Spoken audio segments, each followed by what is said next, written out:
Party की funding का source क्या है? फंडिंग का सोर्स प्रशांत किशोर की बुद्धि है, सरस्वती की कृपा है। आप बताइए आपका फंडिंग का सोर्स क्या है? आप अपना जीवन कैसे चलाते हैं? मेरी फंडिंग का सोर्स तो मेरी सैलरी है, बट आपकी सैलरी है, मेरे ठीक है। ऊपर नहीं, अरे मैं बता रहा हूं, मैं आपका एग्जांपल दे रहा हूं। कोई पत्रकार है, वकील है, डॉक्टर है, उसको पैसा कहां से आता है?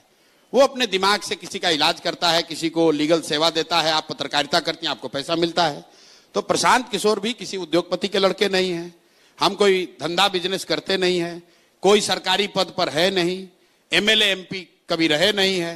फिर इतना पैसा आता कहां से है? आता पैसा वहां से है जिन लोगों को भी 10 बरस में हमने मदद की अपने दिमाग से, चोरी करके नहीं, चारा चोरी करके नहीं। हम लोगों ने जिसको मदद की, वो आदमी समझता है भाई ये आदमी के पास हुनर है, कुछ समझ है, ये आदमी समाज के लिए कुछ कर सकता है। 10 बरस में उनसे मदद नहीं, उनसे पैसा नहीं लिया, लेकिन अब कह रहे हैं कि भाई देखो तुमको हमने इतनी मदद की है, अब हम एक प्रयास कर रहे हैं बिहार में, हमको थोड़ा मदद करो। तो इस देश में 12 ऐसे लोग हैं, ध्यान रखिए, 12 ऐसी पार्टियां हैं, 12 ऐसे सरकारें बनी जिनको बनने में हमने कंधा लगाया है।